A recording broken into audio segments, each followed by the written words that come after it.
She spent her last $5 helping a biker everyone else crossed the street to avoid.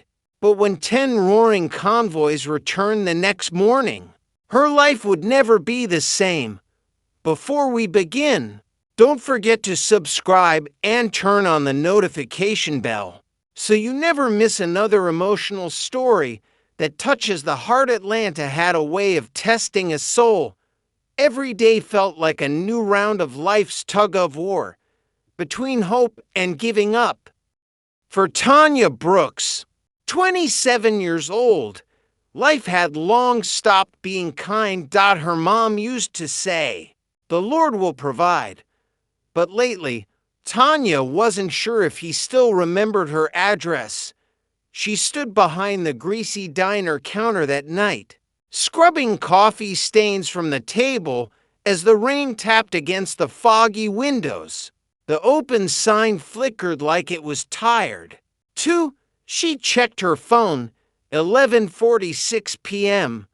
Her shift should have ended 2 hours ago, but her coworker had called in sick again. Her feet ached, and her last bus home would leave in 20 minutes. She reached into her apron pocket and counted the few crumpled bills she had left. $5.23. That was all. That was dinner, bus fare, and tomorrow's breakfast, all in 1 week handful. Still, she whispered softly, "Thank you, Lord. At least I made it through another day." The encounter with rain was heavier now. Tanya pulled her faded denim jacket tighter and stepped into the streetlight's glow. The bus stop was just 2 blocks away. That's when she saw him. A man, tall, rough-looking, slumped beside a black Harley on the roadside. His leather jacket glistened with rain. His hair was long, tangled, and his face partly hidden under a bandana. Her instinct said, "Keep walking," but something about the way he sat, not drunk, not angry, just tired, like the world had chewed him up and spat him out, made her pause. She hesitated, then called out softly, "Sir, you okay?" He didn't move at first. Then slowly, he lifted his head. His eyes were pale blue, piercing even in the dark. He tried to speak, but his voice cracked, ran out of gas. "Wallet's gone." Tanya looked at his torn gloves, his scraped knuckles. He looked like trouble, but also like someone's son, someone's father. Maybe. Her chest tightened. "There's a gas station a few blocks that way," she said, pointing. "Yeah," he muttered, "but no cash.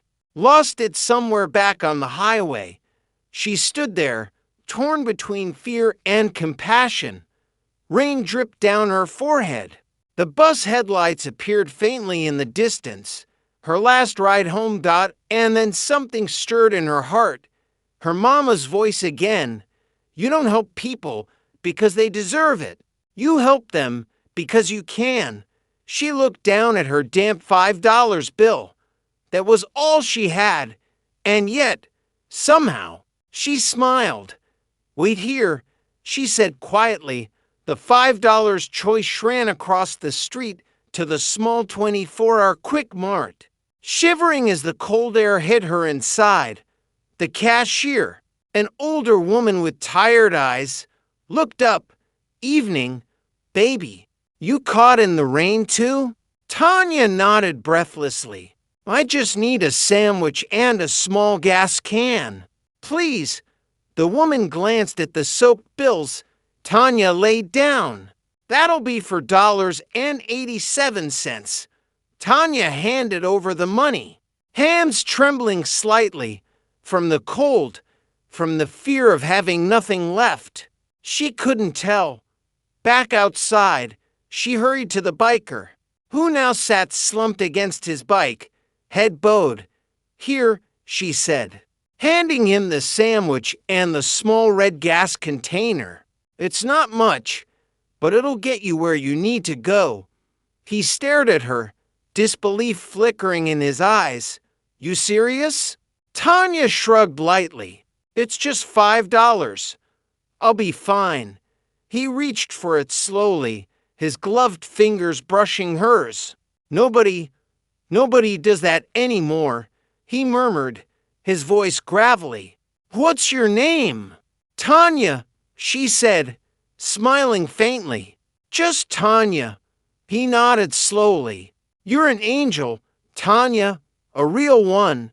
She chuckled softly. Trust me, sir. Ain't nothing angelic about this face right now. But he didn't laugh. He just looked at her, as though trying to memorize her face through the rain. Then he said something strange. If you ever find yourself in trouble, look up. The angels don't forget. Tanya blinked. What? But before she could ask, the rumble of a distant engine cut through the air. He poured the gas into his tank, kicked the bike to life, and gave a nod. Thank you, Tanya Brooks, he said. Her last name. Her heart froze. She hadn't told him that and before she could speak. The bike roared off into the night, taillights fading into the rain. The empty walk home be the time Tanya reached her tiny apartment. Her clothes were soaked through, and her stomach growled in protest. She had no money left, no food, and yet, strangely, she didn't regret it. She sat on the edge of her bed, the springs creaking under her, and whispered to herself, maybe that's what faith looks like. Doing the right thing when it hurts. Her phone buzzed, a message from her landlord. Rent overdue again. You've got 48 hours before I file. Tanya exhaled, tears filling her eyes. Lord, I did what I could today. She whispered. Now I need you to do what only you can. The rain kept falling outside, but somewhere, beneath the hum of thunder, a faint rumble of engines echoed, distant, low, like a promise carried on the wind. If you were down to your last $5, would you still help a stranger in need, even if you didn't know what tomorrow would bring? Tell me in the comments below. I want to know your heart. Tanya woke the next morning to the faint sound of thunder. The rain hadn't stopped.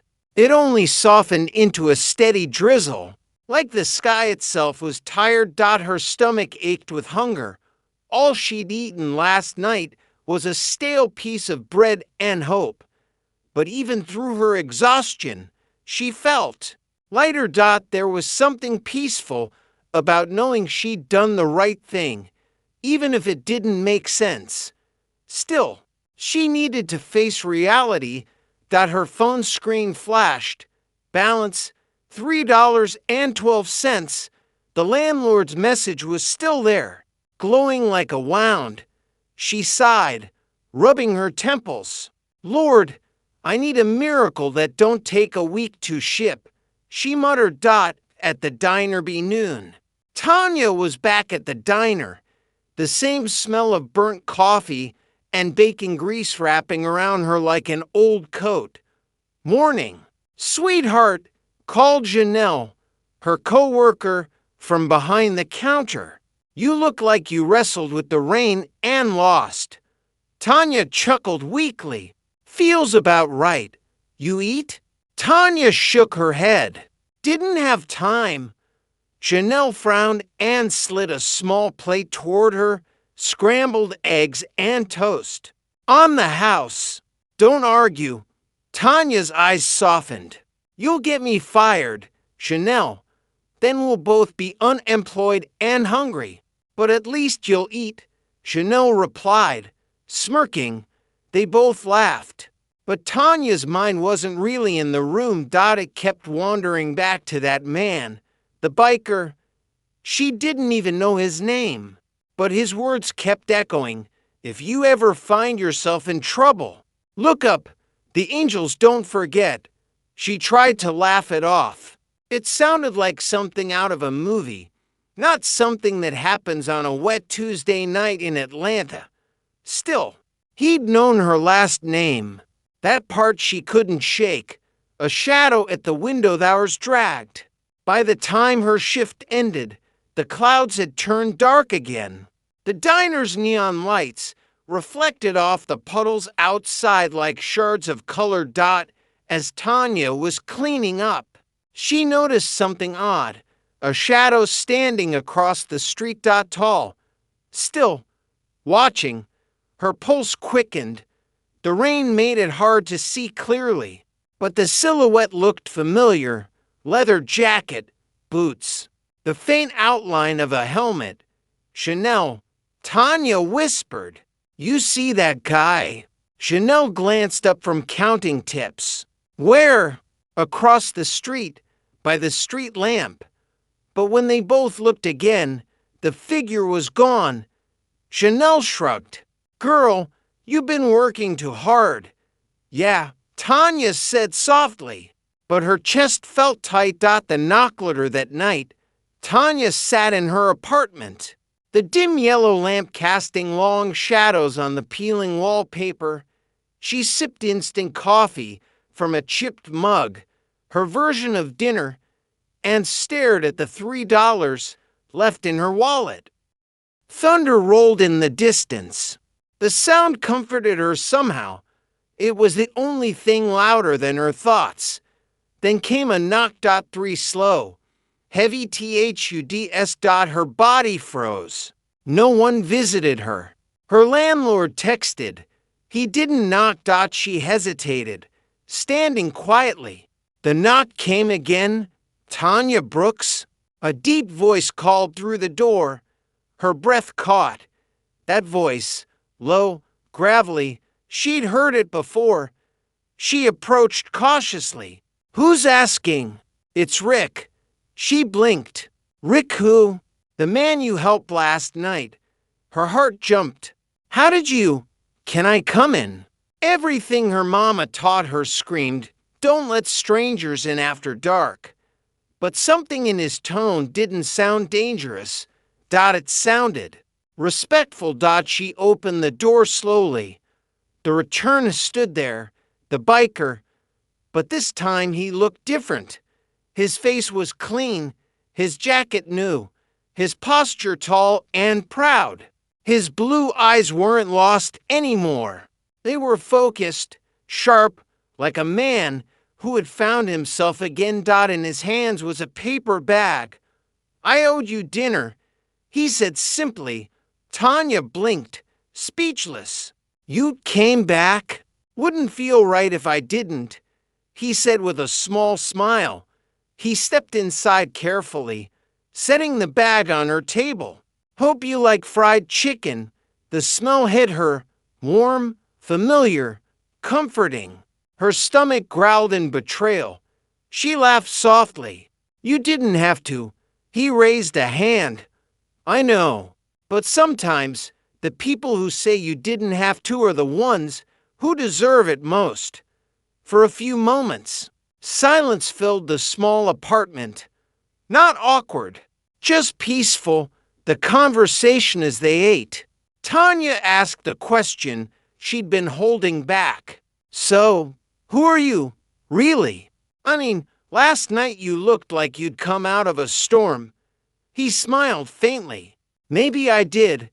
Then, after a pause, he said, "Name's Rick Dalton. Used to ride with a club. Hell's Angels. We called ourselves." "Sounds rough, I know. But not all of us were bad men. Some of us just lost our way." Tanya nodded slowly. "You don't seem like the kind of man who needs help."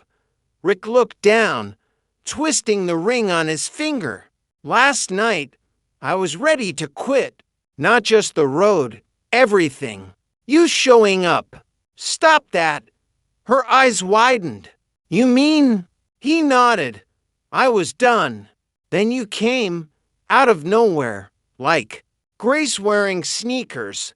Tanya swallowed hard. For a moment, neither spoke. The rain outside filled the silence.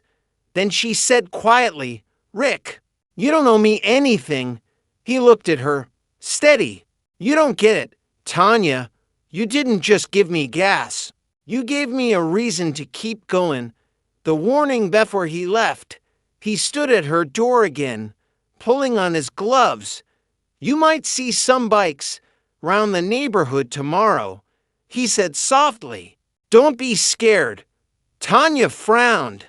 "Why would I?" He smiled slightly. "Let's just say the Brotherhood owes you a debt." And with that, he stepped out into the rain. The sound of his boots fading down the hall. Tanya stood there long after he left, her heart thudding with something she couldn't name. Fear? Wondered, hope? Maybe all three. She turned off the light, crawled into bed, and whispered to herself, "What does a man like that mean by brotherhood?" Outside, the city slept, but miles away, in a dark warehouse filled with roaring engines and leather jackets, 10 bikers were already mounting up. Their leaders spoke only for words before the engines ignited. For the girl who gave. The next morning started strange. Not bad, just different. The sunlight through Tanya's thin curtains was brighter than usual, sharp enough to make her squint. The hum of the city, the cars, the chatter, even the neighbor's dog, seemed quieter, like the world was holding its breath. She stirred in bed, blinking at the clock. 8:07 a.m. Her shift started at 9. But she didn't feel like getting up. Her thoughts were tangled with the memory of last night. Rick Dalton's rough hands setting that paper bag on her table. His calm promise echoing, "Don't be scared if you see some bikes tomorrow." She had laughed it off. Surely he didn't mean literal bikes. The noise started faint at first. A distant rumble, like a storm moving in. Tanya frowned and got up, wrapping her old robe around her. Then the rumble grew louder. And louder. Until her tiny apartment window began to rattle. She stepped closer and pulled the curtain aside. Her jaw dropped. Down below on the narrow Atlanta street, 10 massive motorcycles rolled in, their engines roaring in perfect unison. The sound was thunder trapped in steel. Neighbors stepped out onto their porches, gawking. Curtains pulled open. A few kids pointed and screamed with delight.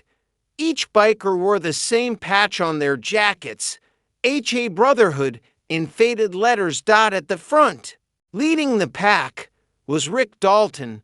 He cut the engine, and the rest followed. The sudden silence was almost eerie. Then, one by one, they took off their helmets. Men of all ages, scarred, weathered, tattooed. But their eyes, calm, focused, respectful. Tanya's heart thudded in her chest.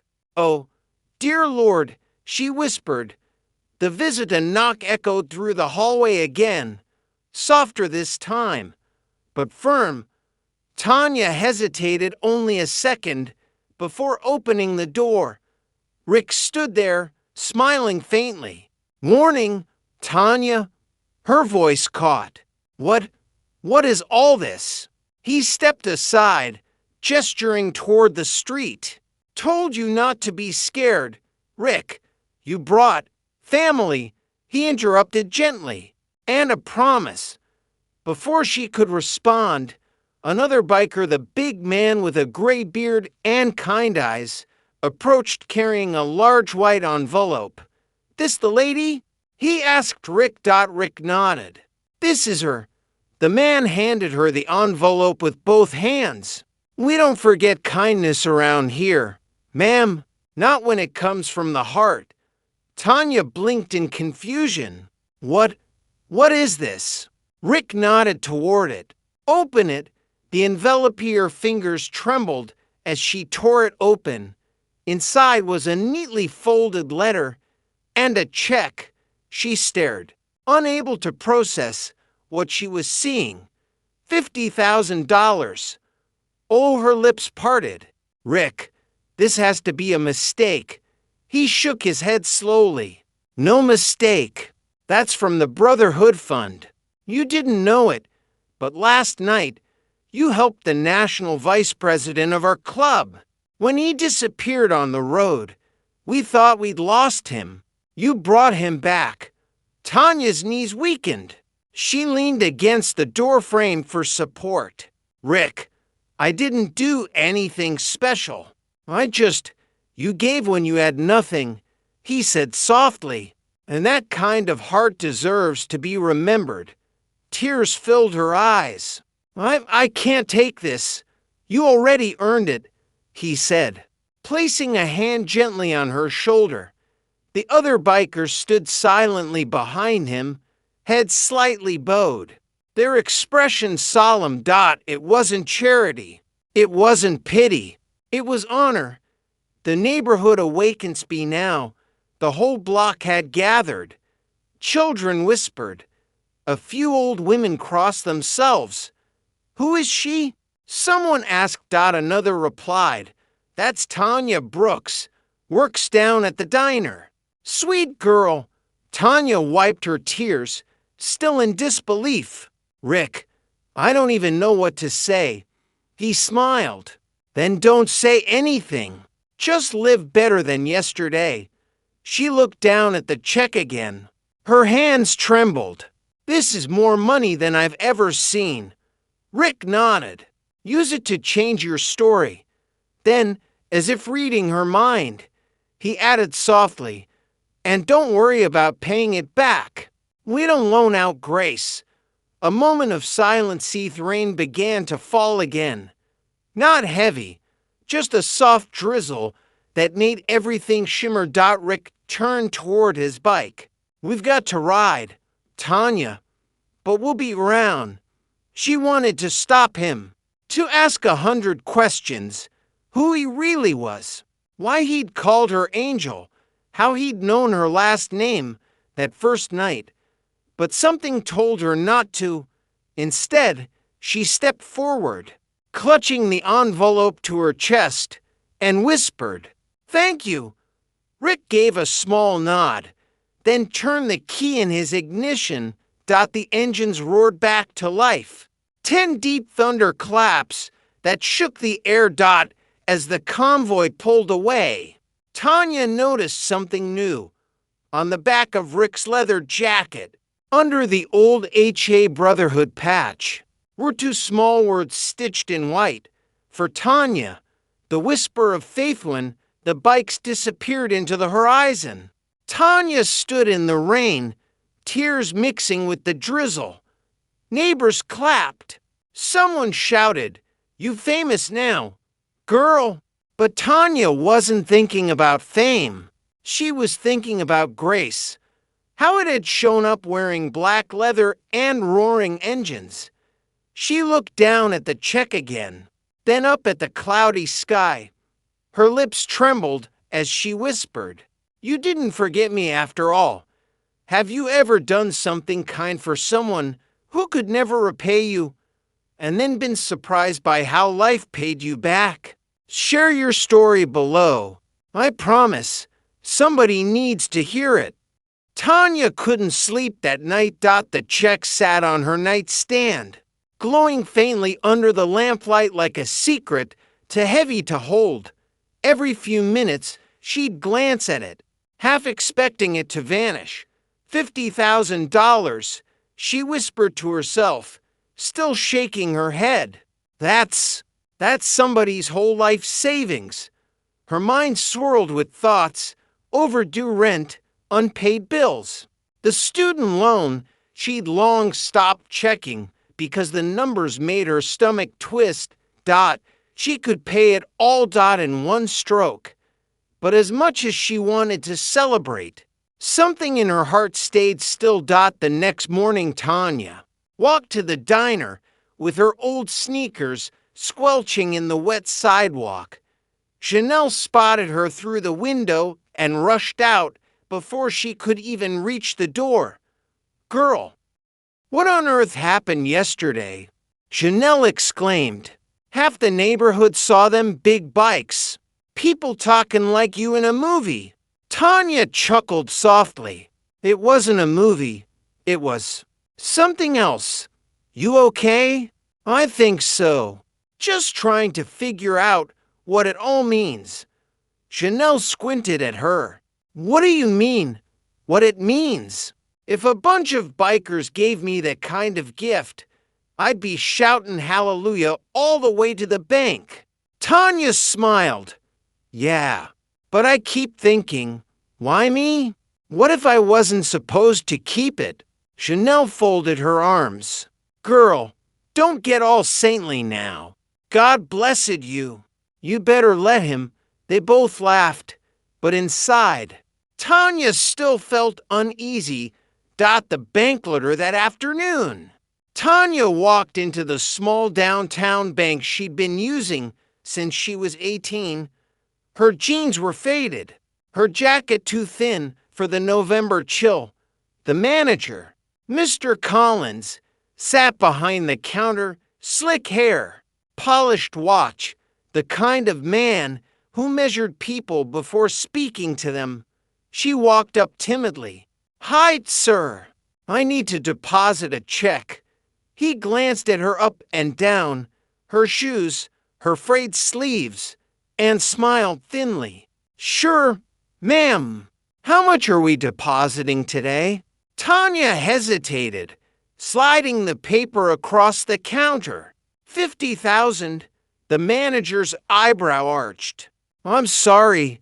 Did you say 50,000? "Yes, sir." He chuckled softly, shaking his head. "You mean 500? "No," she said quietly, but firmly.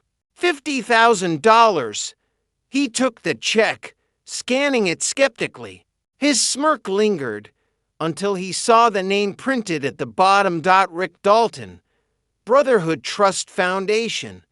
The color drained from his face.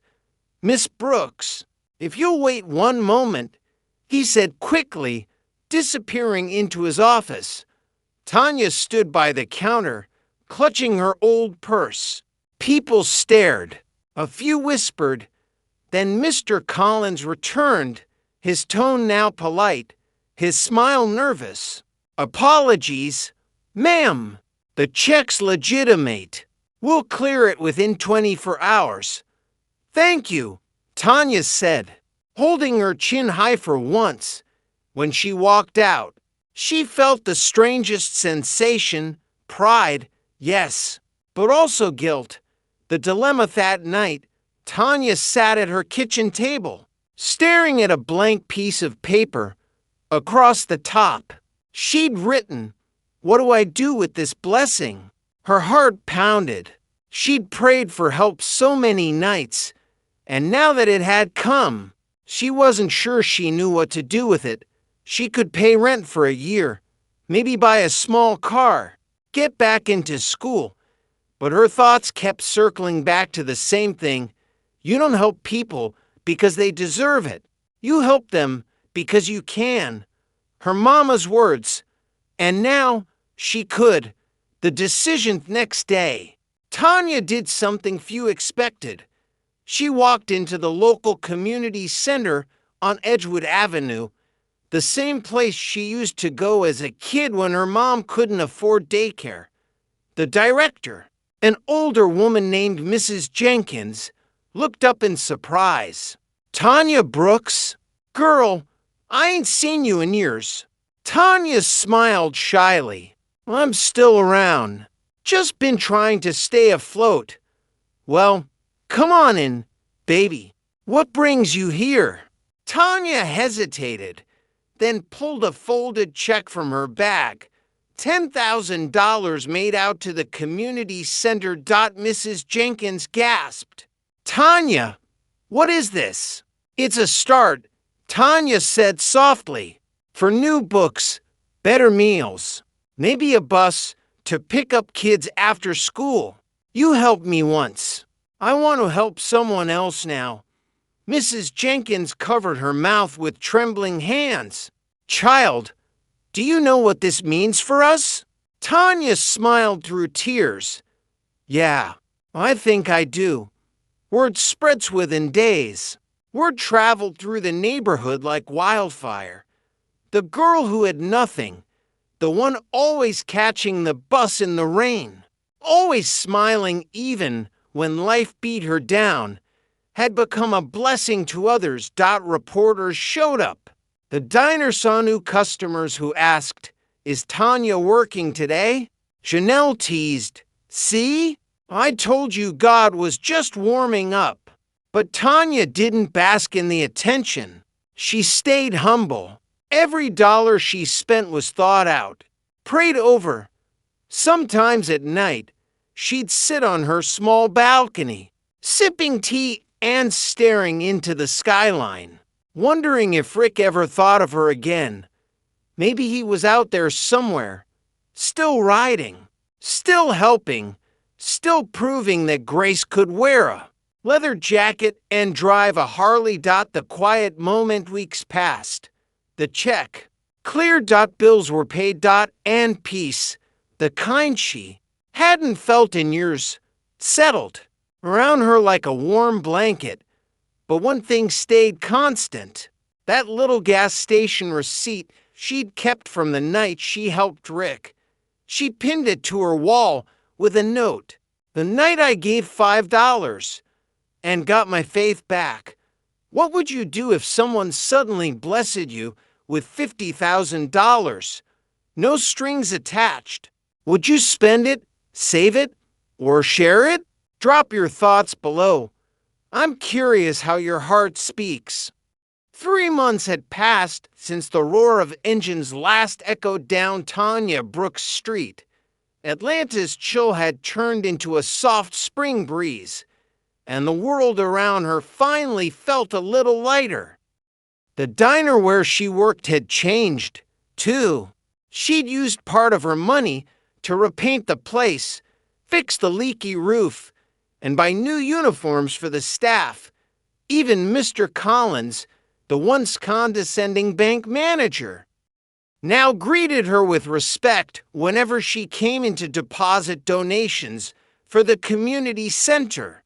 But deep down, Tanya knew something still lingered unfinished, like a song that stopped one note too soon. She often found herself glancing down the street at night, half expecting to hear that familiar growl of motorcycles again. But it never came, until one quiet Saturday morning. The sound returned. She was sweeping the diners from step when the ground began to tremble. It was faint at first, the hum of engines in the distance, but growing, steady and powerful. Her hand froze around the broom. A flash of black leather and chrome reflected in the morning sun. Then, one by one, 10 motorcycles rolled into view, forming a perfect line along the curb. Customers inside the diner pressed against the windows, whispering, "Is that them again? Those biker angels?" Tanya's heart leapt into her throat. When the engines cut off, silence blanketed the street. Only the ticking of cooling metal filled the air. And then she saw him, Rick Dalton, stepping off his bike, his boots heavy against the pavement. Same blue eyes, same quiet strength, but this time he wasn't carrying an envelope. He was carrying a photograph. "The reunion, Tanya," he said warmly as he approached. "You've been busy." She smiled nervously, wiping her hands on her apron. "You could say that. You scared the whole neighborhood again." Rick laughed, a deep, genuine laugh that carried years of peace. "Yeah, we got that effect." He handed her the photograph. It showed a little girl, maybe 6 years old, smiling on the seat of a Harley, her hair in tight curls, wearing a small leather jacket that said "Little Angel" across the back. Tanya tilted her head. She's beautiful. Who is she? Rick's expression softened. My daughter, Lucy. Her breath caught. I didn't know you had a daughter. He nodded. Didn't talk much about her. She passed away 5 years ago. Tanya's chest tightened. Rick, I'm so sorry. He nodded, swallowing hard. She was my reason for everything. And when she died, I lost myself. The night you found me on that road. I was on my way to end it. I didn't plan to see another sunrise. Tanya's hand flew to her mouth. Oh my God. But you showed up. He continued. A stranger with $5 and a smile. And in that moment, I remembered what my little girl used to tell me. Daddy, be kind. The world needs more of that. He paused, looking straight into Tanya's tear-filled eyes. You didn't just help me, Tanya. You brought Lucy back to life, through you, the Brotherhood's promission of the other bikers. The same gray-bearded man from before stepped forward holding a small, weathered box. Rick took it from him and handed it to Tanya. This was hers, he said quietly. Tanya opened it carefully. Inside was a delicate silver bracelet engraved with the words, Faith rides on. Her lips trembled as she traced the letters with her finger. She would have wanted you to have it, Rick said, because you kept faith alive, not just in me, but in all of us. The other bikers nodded, each one touching their heart in silent respect. Tanya's tears fell freely now. Rick, I don't even know what to say. This is too much. He smiled gently. You said it best that night. I'll be fine. You didn't know how much those words meant. The Ritter turned to his men. Mount up. Engines roared back to life, the sound shaking the air like thunder rolling through heaven. He looked at Tanya again. We want you to ride with us today. Just for a bit. She blinked. Me? Ride? He grinned. Don't worry. We'll take it slow. The others laughed softly as Rick handed her a spare helmet. Hop on, he said. Tanya hesitated, then took a deep breath and climbed onto the back of his Harley. The seat was warm, the leather worn smooth. When the bike started to move, wind whipped through her hair, carrying the smell of oil, dust, and rain. But it felt like freedom. For the first time in her life, Tanya wasn't running from something. She was riding toward it. The Stopty rode for about 20 minutes before stopping on a hill just outside the city. The skyline stretched wide and golden under the sun. Rick parked the bike and motioned for her to look down the slope. Below, construction crews were working on a new building, bright blue banners flapping in the wind. The sign read, the Lucy Dalton Youth Center, in partnership with Tanya Brooks Foundation.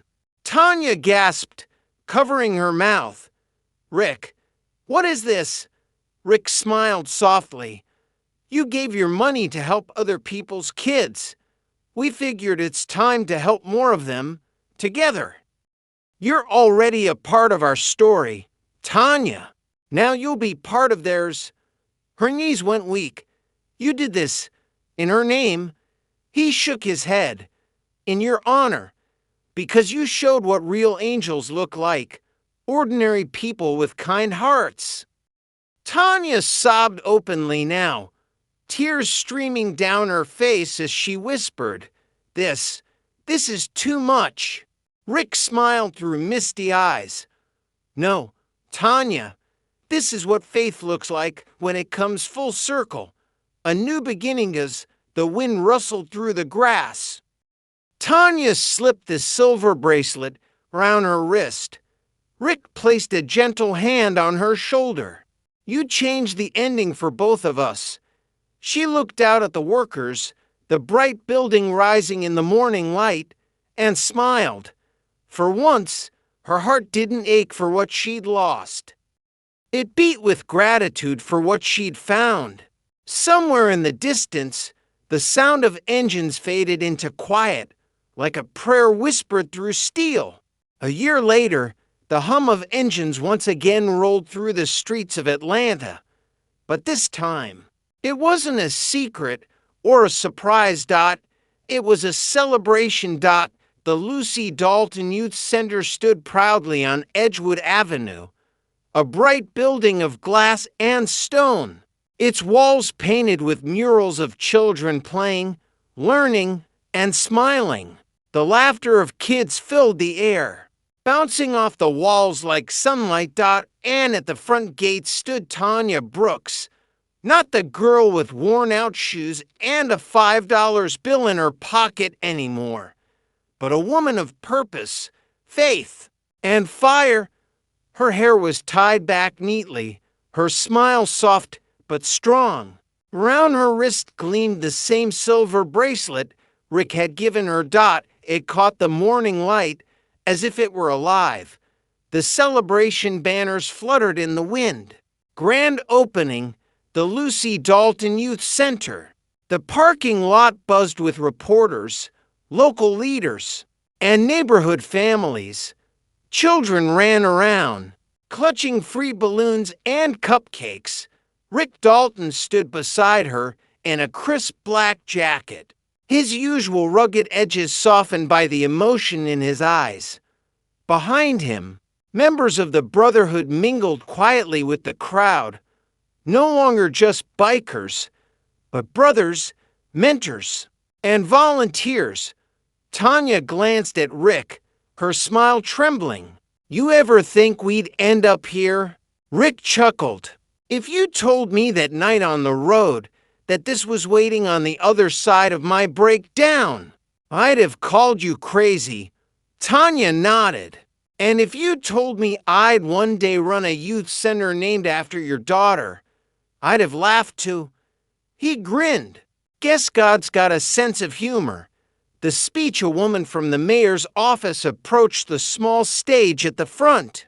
"Ladies and gentlemen," she began, "today isn't just about bricks and paint. It's about redemption, kindness, and the power of small miracles." She gestured to Tanya, "This young woman right here, Miss Tanya Brooks, turned $5 and faith into a movement that now feeds, teaches, and shelters dozens of children in this city." The crowd applauded. Tanya swallowed hard, stepping forward. Her hands trembled slightly as she took the microphone. "Thank you," she said, her voice soft at first. "I don't really like giving speeches, but I do know how to tell the truth." She looked out over the faces, young and old, rich and poor, black and white, and took a deep breath. "About a year ago, I met a man on a rainy night.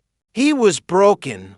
So was I, and all I had to give was $5 and a little faith. I didn't do it because I was brave.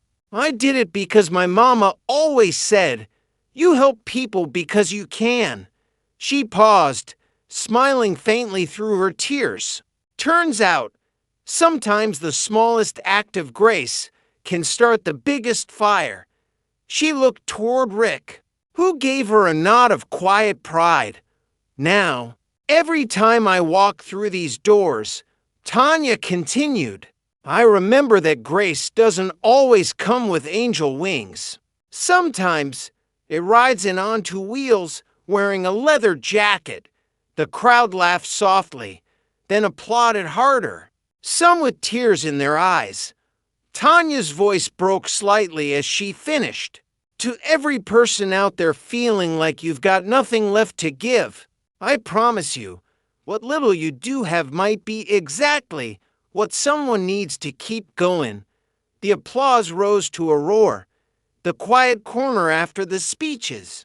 While the festivities carried on, Tanya found a quiet corner of the center's playground. Children were laughing, running through sprinklers. The smell of barbecue from the Brotherhood's grill filled the air. Rick walked over, holding two lemonades. He handed her one. "Still can't believe all this," Tanya said, watching a group of kids chase bubbles across the grass. Rick nodded. "It's bigger than both of us now." She smiled, tracing the rim of her cup. "You know, I used to pray for God to fix my life, but He didn't fix it. He rewrote it." Rick chuckled softly. "Yeah, He's good at that." They stood in silence for a moment, watching the world they helped build. Then Tanya whispered, "I think Lucy would have liked this place." Rick's eyes glistened. "She would have loved it. And she'd have followed you everywhere." "Miss Brooks," the photo reporter approached them shyly. "Can I get a photo of the two of you?" Tanya smiled. Sure. They stood side by side as the camera clicked, the former waitress and the reformed biker, framed against a building born from mercy and second chances. When the flash went off, Tanya felt something warm brush her shoulder, like a small hand, fleeting and soft as air. She turned, startled. No one was there, but Rick was looking at her, his expression gentle. "You felt that too, didn't you?" Tanya nodded slowly. "Yeah, I think your little angel just stopped by to say hi." Rick smiled through tears. "Guess the angels really don't forget." Epilogue F at night. After everyone had gone home, Tanya stood alone outside the center. The city lights blinked like stars against the dark. She reached into her pocket and pulled out the tiny gas station receipt she'd kept all this time. Creased, faded, and fragile. She looked at it for a long moment before whispering, $5. That's all it took." Then, with a soft smile, she pinned it on the bulletin board inside the center's lobby under a framed photo of her and Rick with the kids. Above it, she placed a single handwritten note. "Kindness is the only currency that never runs out." She turned off the lights, locked the door, and walked down the street under the glow of the lamplight. Somewhere far off, the faint rumble of motorcycles drifted through the night. Not loud, not haunting, just comforting, like a heartbeat she now carried with her. Have you ever had something small, a gesture, a word, a moment, change the entire course of your life? Share it in the comments, because your story might be the spark someone else is praying for tonight.